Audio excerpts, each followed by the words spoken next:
सतयुग, त्रेता, द्वापर और कलयुग, ये चार युग जो हैं, इसमें सतयुग, त्रेता, द्वापर और कलयुग, उसमें जो त्रेता युग है उसका जो प्रारंभ हुआ था वो यही बैसाख के महीने से प्रारंभ हुआ था, माधव मास से प्रारंभ हुआ था। और इस पवित्र मास में कुर्म अवतार, हयग्रीव अवतार, नरसिंह अवतार, नरनारायण अवतार, परशुराम अवतार, गंगा अवतार,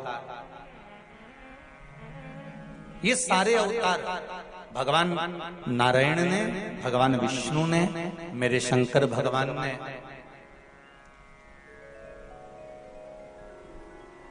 सरंभेश्वर अवतार, ओमकार अवतार,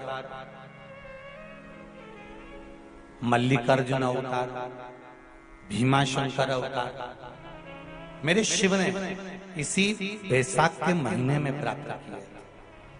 मेरे नारायण ने परशुराम अवतार, नारायण अवतार, स्वयं हयग्रीव अवतार, कुर्म अवतार, नरसिंह अवतार, ये सारे जितने अवतार हैं मेरे भगवान विष्णु ने इसी बैसाख महीने में प्राप्त किया।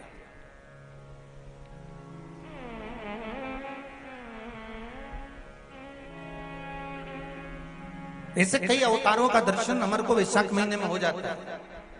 और उसी वैशाख महीने की मात्र एक शिवरात्रि का स्मरण कर लेना, मात्र एक शिवरात्रि के दिन भगवान शंकर पर एक लोटा जल समर्पित कर देना, मात्र शिवरात्रि के दिन भगवान शिव की आराधना कर लेना या शंकर का भजन कर लेना, स्मरण कर लेना, शंकर को बेलपत्री का प्राप्त किया गया जल प्रदान कर देना, उसकी क्या महत्वता हो। बैसाख के महीने में पीपल के वृक्ष के नीचे, बेलपत्री के वृक्ष के नीचे, तुलसी के पौधे के नीचे, आंवले के नीचे, बट वृक्ष के नीचे, शमी वृक्ष के नीचे जल चढ़ाने का महत्व हमारे यहाँ बैसाख शिवरात्रि शिव महापुराण में मिलता है।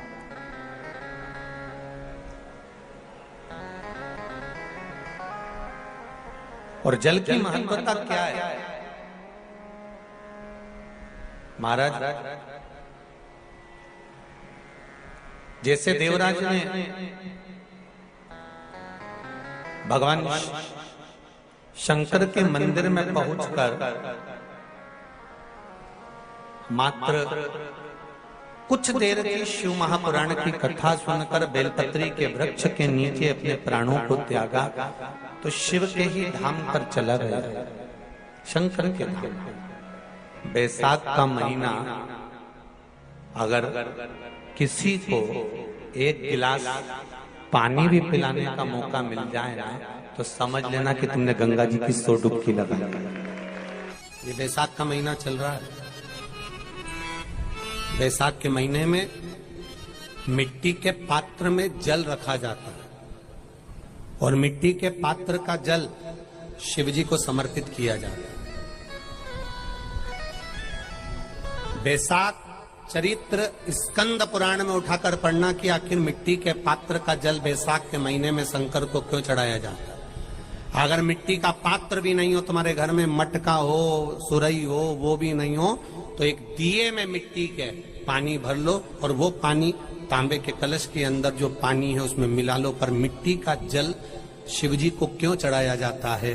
स्कंद पुराण के अंदर बैसाख महत्व में लिखा कि जो अधोगति में मर गया होता है, अचानक मर गया होता है, एक्सीडेंट में मर गया होता है, उसकी जीने की और तमन्ना थी, अचानक कोई बीमारी लग गई और मर गया, कोई बड़ी बीमारी लगने के कारण चला गया, उसको बहुत कुछ करना था पर मर गया, उसके लिए बैसाख महीने में शंकर भगवान को जब हम मिट्टी के पात्र का जल समर्पित करते हैं तो वो जीव तड़पता नहीं है, कहीं भटकता नहीं है, उसको गया में पितरों में मिलाया कि नहीं मिलाया, बद्र विशाल में ब्रह्म का पाली करी कि नहीं करी, कभी पिंडदान कभी तर्पण तिलांजलि हुई कि नहीं हुई, पर मिट्टी के पात्र का जल बैसाख महीने में शिव जी को चढ़ाया जाता है तो वो जीव कहीं पर भी हो उसकी मुक्ति हो जाती है, उसका मोक्ष हो जाता है।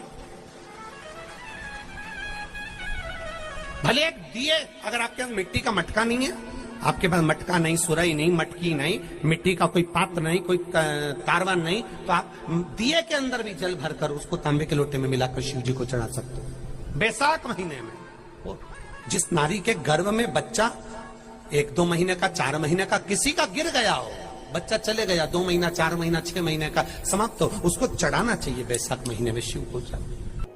बेलपत्री का फल, उसका जैसे गुर्दा, उसके अंदर का जो भाग होता है बेल का, वो गुर्दा।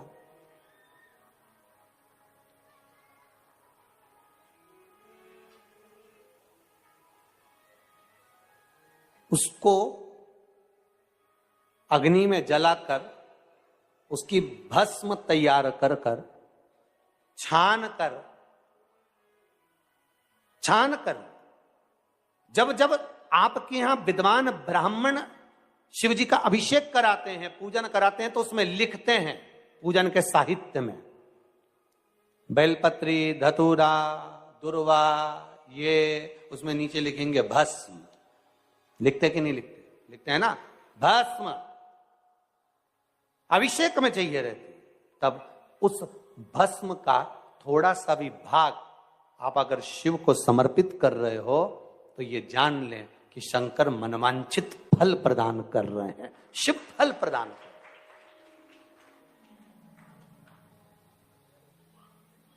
महाराज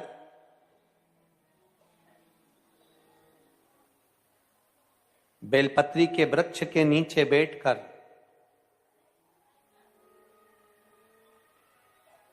हाथ में एक बेलपत्र का पत्ता रखकर आप पंचाक्षर मंत्र नमः शिवाय, ओम नमः शिवाय या श्री शिवाय नमस्तुभ्यम या महामृत्युंजय मंत्र का स्मरण कर रहे हो, पर डंडी का भाग अपनी ओर, बेलपत्र की बीच वाली पत्ती का भाग बीच वाली उंगली की ओर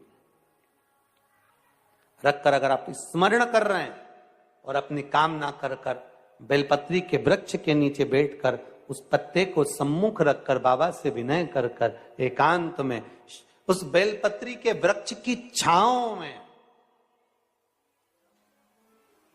बेलपत्री के वृक्ष की छांव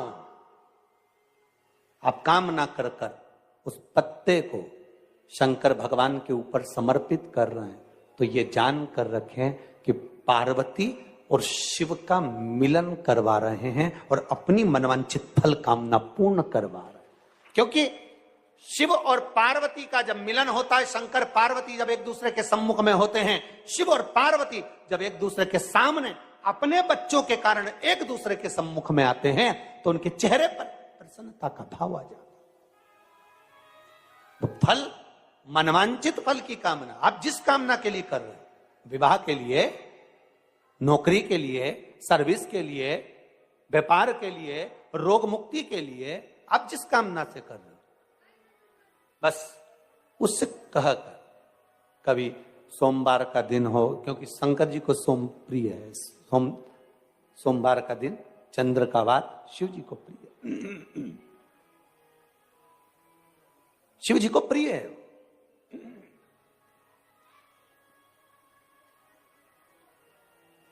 किसी ने पूछा, गुरुजी शिव जी की प्रियता चंद्र में? हां, क्योंकि चंद्र शीतल है, शंकर भगवान के कंठ पर विष है, शीतलता का भाव अच्छा लगता है। शंकर भगवान को इसलिए कहते भोले, भोले को भोला पसंद है। आप जितने भोले रहेंगे, दुनिया के लोग भले आपको मूर्ख कहें, पगला कहें, भोला कहें, पर आप शंकर के प्रिय हो। ज्यादा हमें चतुर नहीं बनना। क्या करें चतुर बन के? बेलपत्री के वृक्ष में जो बेल लगा हुआ है, जो फल लगा हुआ है, उस फल की मुझे महत्वता श्रवण कर। लिंग पुराण कहती है, महाराज जो बच्चा हकलाता हो, अर्थात बोलते बोलते अटक जाता हो या वाणी हकला रही हो, तो शास्त्र कहता है कि बेल का जो फल होता है उस बेल के फल को धीरे से फोड़कर ऊपर से चक्कू से उसको साफ कर कर अंदर से पूरे उसका जो गुर्दा है बेल के फल का उसको निकालना है। और उस बेल के फल का जो गुर्दा है उसको निकाल कर वो खाली कर लीजिए बेल का। महाराज सोमवार के सोमवार 5 सोमवार उसमें पानी भरकर भगवान शंकर को समर्पित करिए। एक पात्र शिवलिंग में से जो जल नीचे गिरे उसके उधर पात्र को लगा लीजिए। महाराज समर्पित कर कर जल को झेल कर ले आइए। जो व्यक्ति वाणी से हकला रहा हो उस व्यक्ति को वो जल भगवान शंकर का जो शिव महापुराण का मूल मंत्र है श्री शिवाय नमस्तुभ्यम, उस मंत्र का जाप कराकर धीरे धीरे बुलवाते हुए उस पानी को पिलाना प्रारंभ कर दीजिए। केवल सोमवार को ही करना है और सोमवार को ही पिलाना, इसके सिवाय नहीं करना। महाराज जैसे मंत्र बोलते जाए श्री शिवाय नमस्तुभ्यम बोलते जाए और धीरे धीरे उसको पानी पिलाते जाए, श्री शिवाय नमस्तुभ्यम बोलते जाए और पानी पिलाते जाए। महाराज धीरे धीरे आप 5 सोमवार करोगे उसकी वाणी में अटकना बंद हो जाएगा, धीरे धीरे उसकी वाणी श्रेष्ठता की ओर अग्रणी होगी। तो बीले की महत्वता भगवान लिंग पुराण के अंतर्गत वर्णन कर रहे हैं, भगवान शिव कह रहे हैं। स्कंद पुराण के अंतर्गत, लिंग पुराण के अंतर्गत, नर्मदा पुराण के अंतर्गत, शिव महापुराण के अंतर्गत कि जो बीला है इस बीले की महत्वता, इस बीले का सुख क्या है। तो क्या कहा महाराज जी, भगवान शिव कहते हैं हरि पार्वती 1000 अश्वमेध यज्ञ में अग्नि कुंड के अंदर पूर्ण आहुति पर जो गोला समर्पित किया जाता है और एक बेल एक बीला बैसाख महीने में जो मुझे समर्पित कर देता है उसको 1000 अश्वमेध यज्ञ का पुण्य फल प्राप्त हो जाता है। मात्र एक बेल।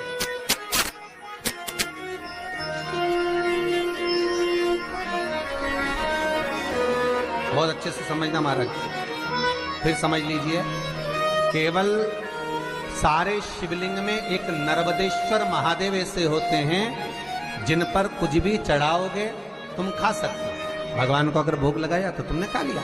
भगवान के शिवलिंग को अगर कोई वस्तु टच हो गई तो तुम पा सकते हो। मिठाई हो, चूरमा हो, लड्डू हो, पेड़ा हो, गुलाब जामुन हो, इमरती, भजिया, पकौड़ा, फल फ्रूट जो भी होगा वो पा सकते हो।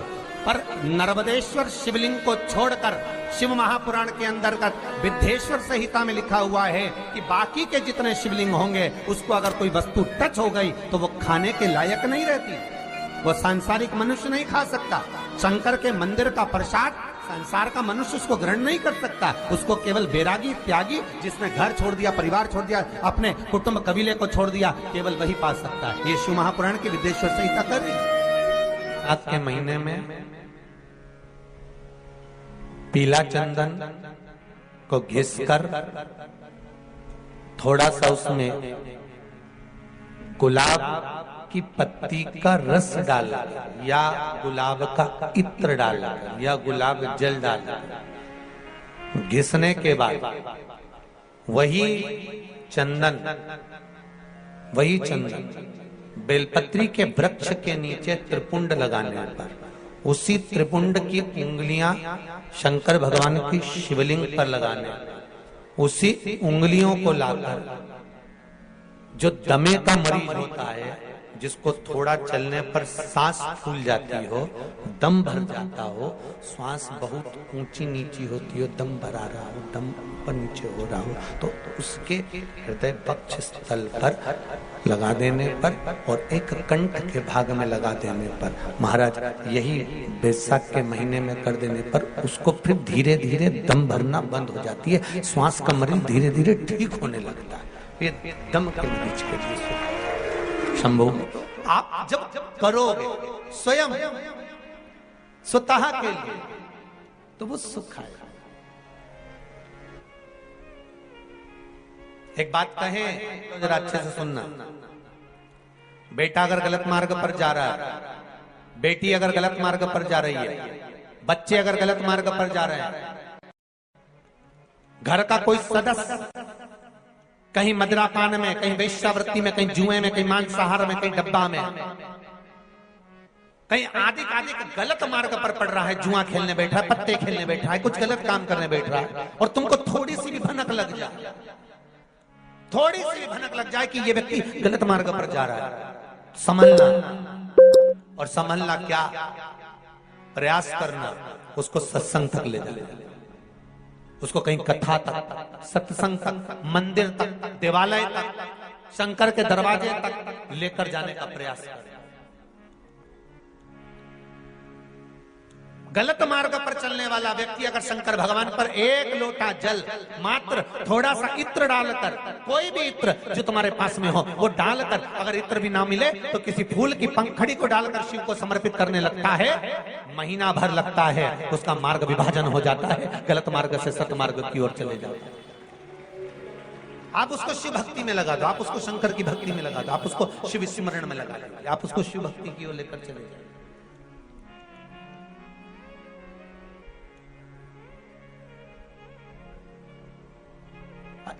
जितने प्रयोग बताए जाते हैं, जितने यहाँ से उपाय बताए जाते हैं, ये उपाय, ये प्रयोग, ये सारे जो प्रयोग हैं, उपाय हैं, ये ध्यान देना, ये दूसरों से कराने के नहीं, अपन को खुद को करना पड़ते हैं। जो गलत मार्ग पर चल रहा है तो वो खुद करे। कई माताएं पूछती है, गुरुजी महाराज छोरा तो कहीं नहीं करेगा, तो मैं कर लूं कहीं?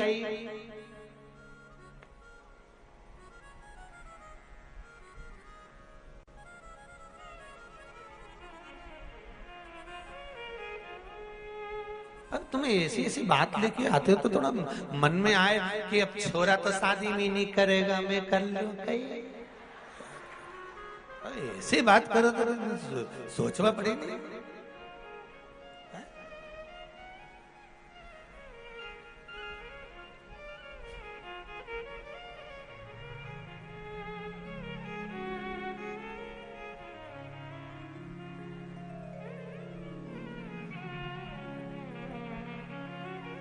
तुम खाओगे तुम्हारा पेट भराएगा, वो खाएगा, अरे बोलो तो, उसका पेट भराएगा। पेट जिसका दुख है, गोली भी उसी को खाना है। कष्ट जिसको हो, केवल आप बता दो कि ये गलत है, ये सही है, ये ऐसा है, ये वैसा है, फिर आगे उसको निभाना। और बहुत ध्यान से सुनना जीजी, बेटा बेटी जब तक कुंवारी है, माँ और बाप जो करते हैं बच्चों के लिए वो उसको मिलता है। बहुत ध्यान देना। बेटा और बेटी का जब विवाह हो जाता है, दूसरे गोत्र की लड़की जब तुम्हारे गोत्र में आ जाती है, तुम्हारे बेटे से संबंध हो जाता है, या तुम्हारी बेटी दूसरे गोत्र में चली जाती है, तब माता पिता अपने बेटों के लिए, अपनी बहू के लिए, या अपनी बेटी के लिए, अपने दामाद के लिए कुछ करते हैं, वो श्रेष्ठता नहीं बनती। हाँ, हाथ लगवा कर, जैसे आप जल चढ़ाने जा रहे हो और बहू के लिए चढ़ा रहे हो, या पति के लिए या बेटे के लिए चढ़ा रहे हो, पति के लिए तो चल जाएगा, पर बेटे के लिए चढ़ा रहे हो, बेटे का हाथ का स्पर्श होना जरूरी।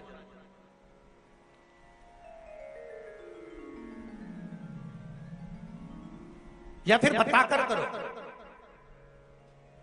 एक माँ ने लिखा था पत्र, शायद पढ़ा भी था, कहीं रायसेन की कथा में पढ़ा था, तो एक माँ ने लिखा था कि गुरुजी वो मैंने बेटे के लिए पशुपति व्रत करा और मेरा काम नहीं हुआ, तो मैंने उस पत्र जब आया तो पत्र का जवाब लिखकर भेजा।